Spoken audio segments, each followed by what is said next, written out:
Since I lost my wife in an accident, I've been raising my daughter on my own. My name is John. My wife, Susan, and I said our final goodbyes when our daughter Emily was still in middle school. Both Emily and I struggled to move on from the loss of Susan, but we knew we had to keep going, just the two of us.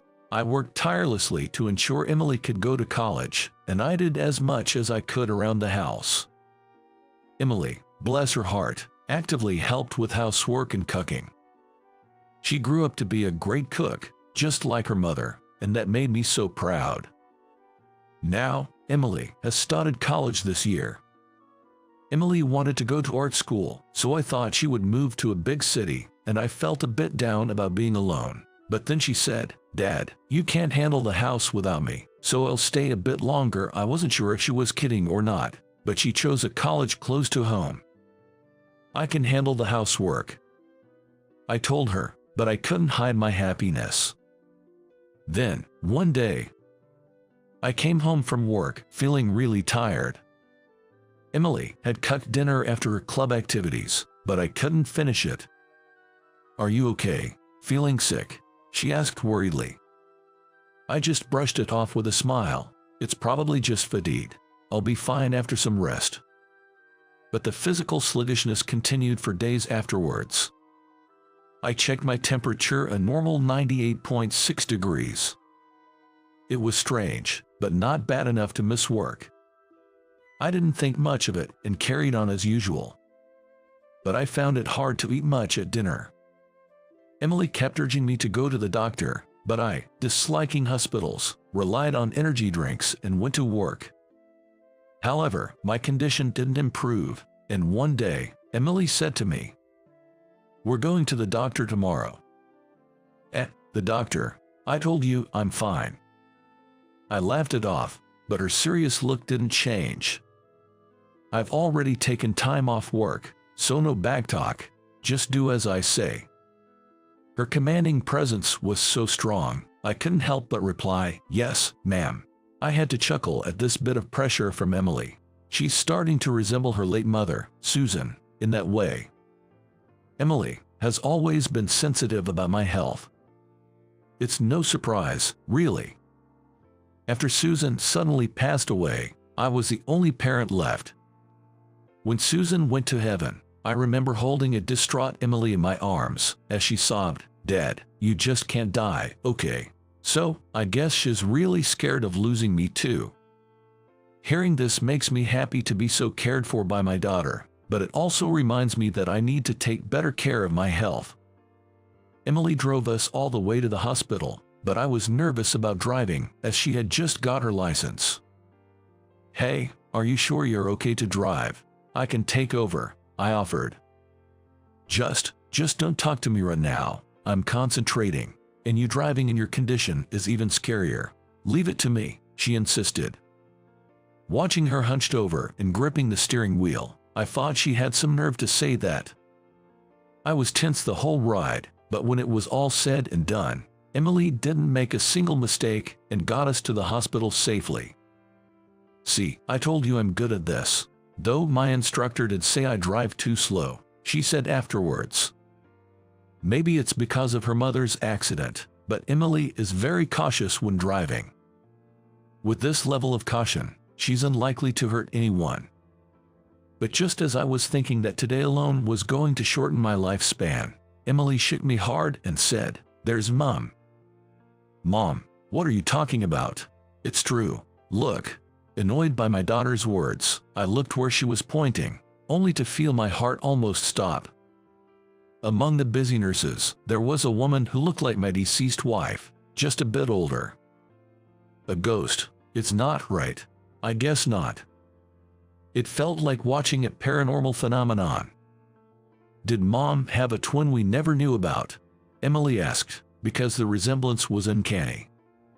Susan was an only child. There's no way she had a twin. While it's not impossible that she had a long-lost sibling, such coincidences only seem to happen in TV dramas. Yet, even with these thoughts, I found myself unable to take my eyes off her. I knew she looked similar, but I was captivated. Later, I was diagnosed with acute hepatitis. When my daughter, Emily, heard from Dr. Williams that I had acute hepatitis, she almost cried, but relaxed after he kindly assured her, "It's okay, a little rest should do the trick." Then she glared at me. I apologized with my eyes. "I understand. I'm sorry for not seeing a doctor sooner." After that, I was admitted to the hospital. "I'll bring you some clothes. Call me if you need anything." "Thanks, I appreciate it," I replied. It was then, as Emily was about to leave, that it happened. "Nice to meet you. I'm Sarah, the nurse in charge of John." "Pleasure to meet you," said the woman who greeted us, to which both Emily and I widened our eyes.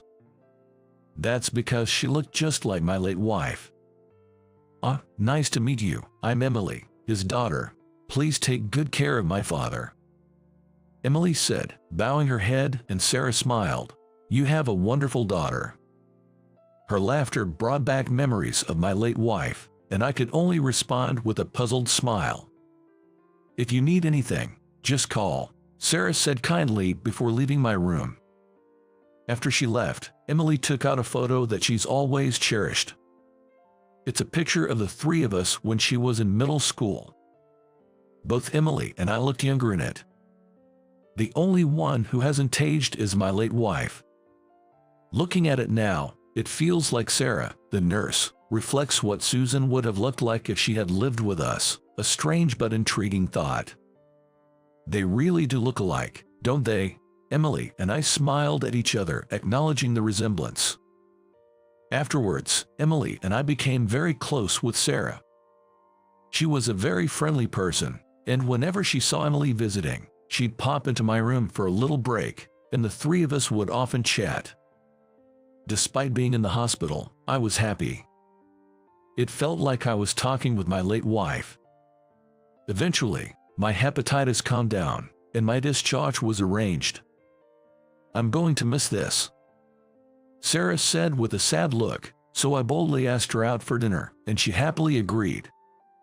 Emily, standing beside me, patted my shoulder and said, "Way to go, Dad." I quickly added, "Of course, Emily will be there too," to Sarah. Emily looked at me with a "what are you nervous about" kind of look. "Emily will join us." "Yay, I'm so happy," Sarah exclaimed with even more joy, leaving Emily no choice but to shrug and laugh. I didn't quite understand, but it seemed like Sarah really liked Emily, and I convinced myself that this was okay. Later, I chose a French restaurant with private rooms so we could relax without worrying about others, and we had a great time eating and chatting. It truly felt like spending time with my wife and daughter. Oh, how fun it was. As the drinks flowed and a pleasant buzz set in, I found myself gazing at Sarah. As we were wrapping up, Emily, with a smile, thanked Sarah, saying, "Thank you for today." "Yeah, I had a great time too." "Thanks, Emily," Sarah replied. Suddenly, Emily's eyes filled with tears. "What's this? I had fun, but now I'm crying." Unable to hold back her tears, Emily started to cry uncontrollably. "Emily, are you okay?" Confused, Sarah looked on as I rubbed Emily's back, explaining, "Hearing her own name from you might have reminded her of her mother." Then, I shared how Sarah resembled my late wife, that probably both Emily and I felt like we were spending time with family again, and I apologized for putting her in the situation. "So, that's it, Emily. You really loved your mom, huh?" Sarah gently stroked Emily's head. This scene, so reminiscent of my late wife comforting her daughter, brought tears to my eyes, but I held them back. Then, to my surprise, Sarah began to cry too, leaving Emily worried, asking, "Are you okay?" "I'm sorry, I've been holding back tears watching Emily," Sarah admitted. I was clueless and looked down at Emily, who also seemed perplexed. Then, Sarah began to talk about her past. She revealed that she had lost her husband and daughter in an accident around the same time Susan passed away. Since then, she had been living alone, working as a nurse. But when she saw Emily in the hospital, She was shocked by how much she resembled her late daughter.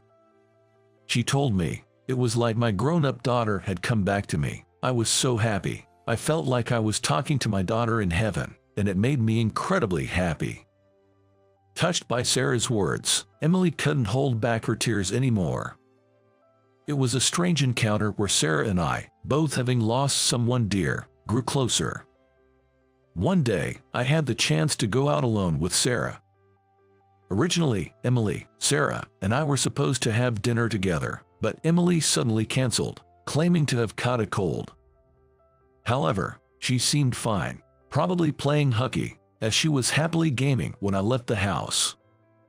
Although I thought it was unnecessary concern, I was somewhat pleased to be alone with Sarah. So, I booked a slightly upscale restaurant. Sarah and I had a lot in common and enjoyed our conversation. As we laughed and drank, I said, "I'm sorry." "What's come over you all of a sudden?" she asked. "I might have been chasing the ghost of my late wife. You look so much like her. I wanted to be close to her, even if just a little." Sarah chuckled at that. "Do you still see the ghost now?" Her gaze made my heart skip a beat.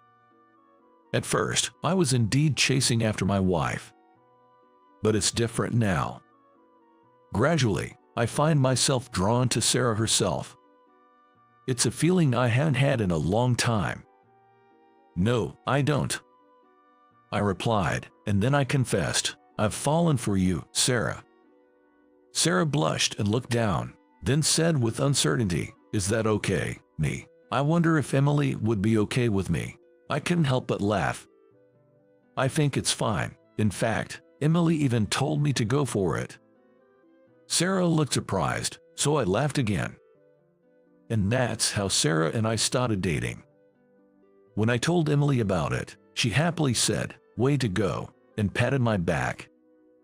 But I had one guilt nagging at me. "Hey, Emily, do you think Mom would be okay with me and Sarah dating?" I thought I had troubled her with a difficult question, but surprisingly, Emily answered right away. "What would you do if Mom was in your shoes and she found someone she liked?" "Well, I guess I would support her happiness." Emily smiled warmly. "Then, I'm sure Mom would also support your and Sarah's happiness." Her words were simple, but they somehow lifted the guilt I felt. I opened the jewelry box. Inside was a wedding ring. Suddenly, Emily appeared and asked, "Are you giving it today?" I replied, "Yeah." I had already told Emily in advance about my plan to propose to Sarah. Then, about 2 years after meeting Sarah, with the encouragement of my daughter, who had long realized my feelings, I proposed to Sarah and we married. Emily, having studied diligently at art school, is now working as a staff at an art museum. She would laugh and say, "You'll be fine without me, right?" and finally moved to New York to live on her own. However, she still comes back home occasionally, sharing her New York memories with Sarah and me. Sarah and Emily are so close they even go on trips together. Watching this heartwarming scene might be my greatest happiness now. I cherish this new life of 3, brought together by a chance encounter.